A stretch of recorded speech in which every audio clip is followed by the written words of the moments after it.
정의당의 김종대 의원이 내려가 있답니다. 직접 연결하겠습니다. 안녕하십니까? 네, 안녕하세요. 지금 소송리 마을에 계십니까? 예, 소송리에 내내 있다가 지금은 또 성주로 건너와서 예. 예, 어제 많은 분들이 이제 다치고 또 힘들어 하시기 때문에 네. 예, 좀 위로를 드리려고 성주 시내로 왔습니다. 더불어민주당 분들 중에서 가신 분들 있습니까? 의원분들? 없습니다. 어제 오늘 제가 본 적이 없습니다. 아니, 예전엔 대선 전에만 하더라도 성주 내려갔던 분들이 몇 분 계셨는 걸로 제가 알고 있는데. 많이 오셨죠. 그러니까요. 옛날에는 예, 이게 참 역설적인 건데 박근혜 대통령 시절에는 사드 반대 서명을 국회의원 100명을 받는 게 일도 아니었어요. 네. 근데 지금은 10명 받기도 힘들어요. 왜 그렇습니까? 과거에 이제 민주당, 국민의당 예. 이런 박근혜 대통령의 사드 배치를 견제하던 당들이 일제히 찬성으로 돌아서고 예. 그동안의 지역사회와의 연결고리가 끊어지기 시작하면서 네. 이제는 사실은 남아있는 의원이라고는 거의 없고 당의 당론도 정의당 빼놓고는 이제 다 돌아섰죠. 그렇군요. 그렇게 되니까 옛날에는 한 60대 40 정도로 찬성과 반대였다면 네. 지금은 90대 10 정도가 될까 생각이 듭니다. 예. 제가 김종대 의원하고 인터뷰하기 전에 방송을 하면서 이제 이렇게 몇 개 좀 서치를 했는데 서울신문에 나온 기사에 이런 게 있네요. 김종대 의원, 문재인 대통령의 비극이 시작됐다. 코트 닫고. 네. 비극이 시작됐습니까? 저는 그렇게 봅니다. 왜 그러냐면 예. 박근혜 대통령 때 4월 26일 날 사드 일부를 강행할 때 하고 네. 이번에 오늘 강행할 때는 상황이 다릅니다. 어떻게 다릅니까? 그때는 박근혜 대통령에 대해서 좀 좌절하고 저렇게 갈 거라고 예상을 했었지만 예. 문재인 대통령은 다를 것이라고 봤던 주민들의 기대치가 높았습니다. 네. 그런데 이제 똑같이 배치를 하게 됐을 때 받는 상처는 아무래도 지금이 더 크다고 볼 수가 있어요. 그렇군요. 그러면은 제가 생각하기엔 그렇습니다. 대통령께서 집권 초기에 사드 배치 진상 규명을 하겠다, 전략적 환경 영향 평가를 하겠다, 주민들과 대화하겠다 이렇게 세 가지 약속을 하셨는데 네. 이런 약속이 무력화되면서 배치가 추진된 데 대한 그동안의 신뢰와 그다음에 기대, 믿음 네. 이런 부분이 깨졌을 때 이것은 박근혜 대통령 때보다 상처가 더 클 것이다. 그것이 비극입니다. 이거는 결국 누가 이렇게 주민들의 기대를 갖게 만들었느냐. 문재인 정부 자신이고 네. 그다음에 그런 약속은 주민들에 대한 약속이기도 했지만 자기 자신과의 약속이기도 했습니다. 예. 그런데 별다른 논리적인 설명 없이 이런 것들이 뒤집혔다고 했을 때 그건 문재인 정부에게도 큰 상처가 아니겠어요? 예. 그것이 저는 굉장히 비극적 양상으로 지금 전개되고 있다고 보는 것입니다. 네. 트럼프 대통령의 푸들로 전락했다까지 말씀을 하셨어요. 그 발언은 나중에 실제 내놓을 때는 취소를 했는데 네. 구도 발언을 했습니다. 예. 그런데 저는 그 뼈아픈 것 중에 하나가 이제 어제 한미 정상회담에서 문재인 대통령 발언입니다. 네. 북한에 대해서 대화는 필요 없다. 그러면서 원유 공급도 끊어야 된다. 그러니까 네. 오히려 푸틴 대통령이 안 된다 그러지 않습니까? 예. 이렇게 뒤바뀐 입장을 보면서 제가 이제 굉장히 좀 저는 이 대화 내용을 읽으면서 고통을 느꼈다. 어떤 고통입니까? 정말로 일단 그동안에 대통령께서 한반도 평화와 북한과의 대화를 말해왔던 그 기조가 어떻게 이렇게 바뀔 수 있는가. 예. 예, 저로서는 이해할 수도 없고 동의할 수도 없다. 그런 면에서는 참 고통스럽게 그 기사들을 읽었어요. 예. 이게 결국은 저로 하여금 또 저뿐만 아니라 많은 문재인 대통령을 지지했던 분들로 하여금 커다란 실망과 안타까움으로 다가왔기 때문에 네. 그런 표현이 나오게 되는 것이죠. 중국더러 문재인 대통령께서 원유 공급을 중단해달라 그러면 중국이 말을 들어줄 수 있을까요? 물론 지금 그런 이야기가 나오는 배경에는 중국이 원유 공급을 일부 제한한다는 이야기가 들리기 때문입니다. 네. 사실 중국도 이번 북한의 6차 핵실험을 매우 엄중하게 생각하고 네. 일각에서는 원유 중단도 검토하고 있다는 이야기가 들립니다. 그렇다면 네. 만약에 그게 사실이고 문재인 대통령이 그게 맞는 방향이라고 생각한다면 오늘 사드 배치하지 말았어야죠. 예. 이게 앞뒤가 안 맞는 거예요. 그러니까 제재를 하는 것이 그렇게 중요하다면 네. 중국을 이때 관리를 잘해야 될 겁니다. 예. 그런데 오늘 사드 배출했는데 중국 반응 보십시오. 네. 그 북한 6차 핵실험에 대한 규탄보다 오늘 사드 배치 강행에 대한 규탄의 강도가 더 셉니다. 그런 것 같아요. 그렇다면 이게 북한 제재 압박이 최고 우선순위라면은 왜 이때 사드 배치를 해서 찬물을 끼얹습니까? 예. 그게 앞뒤가 안 맞는다는 거예요. 그러니까요. 정부 여당 입장은 뭐 사드 배치가 불가피한 조치였다 이렇게 이야기하면서 송영국 국방부 장관이 한미 미사일 방어 능력을 보완하기 위한 불가피한 대책이었다 뭐 이런 이야기를 했는데 좀 변명치고는 좀 무색합니다. 예, 오늘 송영무 장관이 이제 대국민 담화에서 발표한 내용을 보면 예. 다층 방어 미사일을 구축하겠다. 예, 이거 이제 박근혜 정부에서도 안 했던 얘기입니다. 예. 그래서 이제 새로운 무기 도입이 또 예견되고 있는데 이게 트럼프 대통령이 한국의 무기 수출을 개념적으로 승인하겠다는 말과 맞아떨어지는 거 아닙니까? 네. 예, 그 다음에 또 그런 어떤 다층적 미사일 방어를 통해 가지고 방위 능력을 형성하겠다 그랬는데 박근혜 대통령 시절조차 그런 해상에서의 이지스함에 장착되는 SM-3 스탠다드 미사일은 우리 실정에 안 맞는다 그랬던 무기예요. 예. 한 번도 고려 안 된 겁니다. 그런데 예. 지금 우리 정부가 이제 이걸 고려해가지고 미사일 방어망을 구축한다 그러면은 예. 이제는 미국의 말 그대로 어떤 전략적 방위 구상에 우리가 전폭적으로 들어가는 건데 네. 마지막 남은 우리 주권의 관리 장치가 해제되는 겁니다. 예. 이건 정말 심각한 문제예요. 그래서 아무리 북한에게 대한 방어도 좋지만 그거 하나를 위해 모든 걸 다 잃어버릴 판인데 이건 저는 솔직히 두렵습니다. 추상적인 어떤 사드 배치에 관련된 국제 외교전의 어떤 내용은 여기까지 한번 제가 여쭤보도록 하고 실질적인 내용을 한번 여쭤볼게요. 지금 청취자분들도 문자를 보내주고 계시는데 사드로 우리 국방을 책임질 수 있느냐, 북이 우리를 쏘면 사드로 막을 수 있느냐, 이게 근본적인 대부분의 질문이신 것 같아요. 어떻게 보십니까? 제가 이건 분명히 말씀드려야 되겠는데 네. 사드라는 것은 북한의 중거리 미사일이 거의 수직으로 발사됐다 수직으로 떨어지는 고각 발사라는 걸 할 때 우리가 방어의 의미가 있다는 거 아닙니까? 예. 그러니까 이거는 말하자면 목뼈가 부러지듯이 고개를 아주 그냥 하늘로 쳐들고 미사일 날아올 때 기다리는 무기체계거든요. 예. 그런데 북한이 8월 26일 날 단거리 미사일을 어떻게 쐈냐면 저각 발사를 했습니다. 예. 고고도를 방어한다니까 저고도로 미사일을 발사해가지고 예.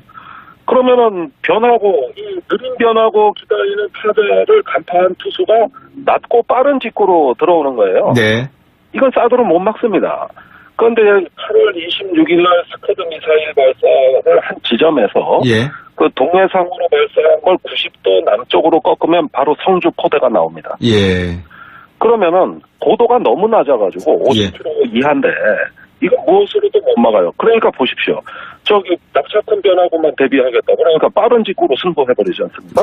이러다 보면 대비에 한이 없는 건데 예. 악순환으로 가는 건데 어떻게 이런 전략 자산의 허상에 빠져서 예. 오로지 한 개의 방어 시나리오만 가정해가지고 이걸 미사일 방어라고 할 수 있는 거냐.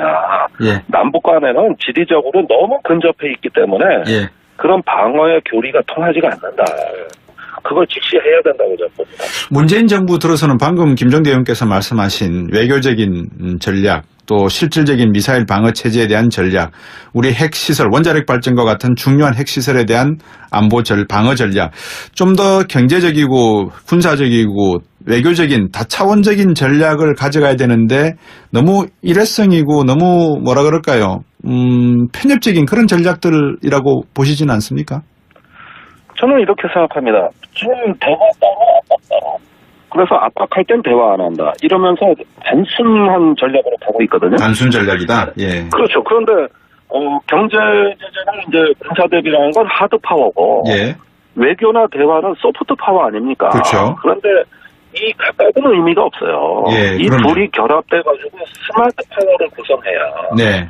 우리의 국가 자산을 가지고 북한을 관리할 수 있는 겁니다. 네. 그런데 지금 양상을 보면 뭐 소프트 파워, 하드 파워를 엉성하게 결합하든가 편향이 되면 스마트 파워가 아니라 스투피드 파워가 된다. 그러니까 우리가 무슨 대북 정책을 해도 효과가 없고 예. 미국도 아무리 북한을 관리하려고 해도 안 되는 이유가 예.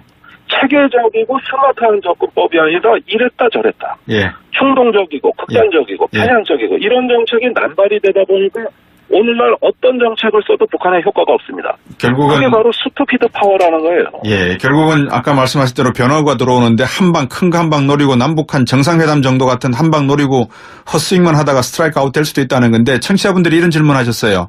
6859번님. 김종대 의원께서 생각하시는 북한의 침략 방어 대책은 무엇입니까? 이렇게 물으셨습니다. 예, 유감스럽게도 완벽한 방어라는 것은 존재하지 않습니다. 우리는 필수적인 방위 능력을 잘 구비하고 국민들을 방어할 수 있는 재래식 수준에서의 우리 방어 체제를 갖추는 것이 최선입니다. 그다음에 핵과 미사일에 대한 방어는 어차피 지금 한국의 주권이나 군사적 능력 갖고는 안 되는 영역으로 남아있지 않습니까? 네. 그렇다면 제 생각에는 이 부분만큼은 두 가지. 첫째, 한미 간에 합의된 확장 억제력이 제1번이 돼야 되겠고요. 예. 두 번째는 주변 외교를 통해 가지고 북한이 핵을 사용할 이유를 얻게 그 동기를 제거하는 거. 이 두 가지 외에는 방법이 없어요. 네. 그러지 않고 우리 국방비로 또는 어떤 그 한미연합 군사자산으로 방어를 하겠다 그럽니다만 네. 솔직히 말하죠. 미국의 전략자산을 한반도에 다 갖다 놔도 안보의 허점은 여전히 있는 겁니다. 그렇죠. 그걸로 군사력의 한계를 우린 빨리 인정하고 네. 그 한계의 공백을 보완할 수 있는 이제는 외교로 먹고 살아야 되는 나라가 됐는데 네. 우리는 예방 외교와 그 필수적인 방위력 이걸 두 축으로 해서 체제를 잘 갖추고 나머지는 뭐 동맹이나 국제관계를 통해 풀어야죠. 네. 좋은 말씀인 것 같습니다. 성주에서 올라오시면 다시 한번 연결해서 소회도 한번 들어보고 또 동방경제포럼 다녀온 문재인 대통령의 성과 이야기를 할 때 안보적 관점에서 여쭤보도록 하겠습니다. 오늘 고맙습니다. 네, 감사합니다. 네. 사드 배치를 견제하던 당들이 일제히 찬성으로 돌아서고 예. 그동안의 그 지역사회와의 연결고리가 끊어지기 시작하면서 네. 이제는 사실은 남아있는 의원이라고는 거의 없고 당의 당론도 정의당 빼놓고는 이제 다 돌아섰죠. 그렇군요. 그렇게 되니까 옛날에는 한 60대 40 정도로 찬성과 반대였다면 네. 지금은 90대 10 정도가 될까 생각이 듭니다. 예. 제가 김종대 의원하고 인터뷰하기 전에 방송을 하면서 이제 이렇게 몇 개 좀 서치를 했는데 서울신문에 나온 기사에 이런 게 있네요. 김종대 의원, 문재인 대통령의 비극이 시작됐다. 코트 닫고. 네. 비극이 시작됐습니까? 저는 그렇게 봅니다. 왜 그러냐면, 예. 박근혜 대통령 때 그 4월 26일 날 사드 일부를 강행할 때 하고, 네. 이번에, 오늘 주민들의 기대를 갖게 만들어느냐. 문재인 정부 자신이고, 네. 그 다음에 그런 약속은 주민들에 대한 약속이기도 했지만, 자기 자신과의 약속이기도 했습니다. 예. 그런데 별다른 논리적인 설명 없이, 이런 것들이 뒤집혔다고 했을 때 그건 문재인 정부에게도 큰 상처가 아니겠어요? 예. 그것이 저는 굉장히 비극적 양상으로 지금 전개되고 있다고 보는 것입니다. 네. 트럼프 대통령의 푸들로 전락했다까지 말씀을 하셨어요. 그 발언은 나중에 실제 내놓을 때는 취소를 했는데 네. 구도 발언을 했습니다. 예. 그런데 저는 그 뼈아픈 것 중에 하나가 이제 어제 한미 정상회담에서 문재인 대통령 발언입니다. 네. 북한에 대해서 대화는 필요 없다. 그러면서 원유 공급도 끊어야 된다. 그러니까 네. 오히려 푸틴 대통령이 안 된다 그러지 않습니까? 정의당의 김종대 의원이 내려가 있답니다. 직접 연결하겠습니다. 안녕하십니까? 네, 안녕하세요. 지금 소성리 마을에 계십니까? 예, 소성리에 내내 있다가 지금은 또 성주로 건너와서 예. 어제 많은 분들이 이제 다치고 또 힘들어 하시기 때문에 네. 좀 위로를 드리려고 성주 시내로 왔습니다. 더불어민주당 분들 중에서 가신 분들 있습니까? 의원분들? 없습니다. 어제 오늘 제가 본 적이 없습니다. 아니, 예전엔 대선 전에만 하더라도 성주 내려갔던 분들이 몇 분 계셨는 걸로 제가 알고 있는데. 많이 오셨죠. 그러니까요. 옛날에는 이게 참 역설적인 건데 박근혜 대통령 시절에는 사드 반대 서명을 국회의원 100명을 받는 게 일도 아니었어요. 네. 근데 지금은 10명 받기도 힘들어요. 왜 그렇습니까? 과거에 이제 민주당, 국민의당 예. 이런 박근혜 대통령의 예. 이렇게 뒤바뀐 입장을 보면서 제가 이제 굉장히 좀 저는 이 대화 내용을 읽으면서 고통을 느꼈다. 어떤 고통입니까? 정말로 일단 그동안에 대통령께서 한반도 평화와 북한과의 대화를 말해왔던 그 기조가 어떻게 이렇게 바뀔 수 있는가. 예. 예, 저로서는 이해할 수도 없고 동의할 수도 없다. 그런 면에서는 참 고통스럽게 그 기사들을 읽었어요. 예. 이게 결국은 저로 하여금 또 저뿐만 아니라 많은 문재인 대통령을 지지했던 분들로 하여금 커다란 실망과 그 안타까움으로 다가왔기 때문에 네. 그런 표현이 나오게 되는 것이죠. 중국더러 문재인 대통령께서 원유 공급을 중단해달라 그러면 중국이 말을 들어줄 수 있을까요? 물론 지금 그런 이야기가 나오는 배경에는 중국이 진행할 때는 상황이 다릅니다. 어떻게 다릅니까? 그때는 박근혜 대통령에 대해서 좀 좌절하고 저렇게 갈 거라고 예상을 했었지만 예. 문재인 대통령은 다를 것이라고 봤던 그 주민들의 기대치가 높았습니다. 네. 그런데 이제 똑같이 배치를 하게 됐을 때 받는 상처는 아무래도 지금이 더 크다고 볼 수가 있어요. 그렇군요. 그러면은 제가 생각하기엔 그렇습니다. 대통령께서 집권 초기에 사드 배치 진상 규명을 하겠다, 전략적 환경 영향 평가를 하겠다, 주민들과 대화하겠다 이렇게 세 가지 약속을 하셨는데 네. 이런 약속이 무력화되면서 배치가 추진된 데에 대한 그동안의 신뢰와 그다음에 기대, 믿음 네. 이런 부분이 깨졌을 때 이것은 박근혜 대통령 때보다 상처가 더 클 것이다. 그것이 비극입니다. 이거는 결국 누가 이렇게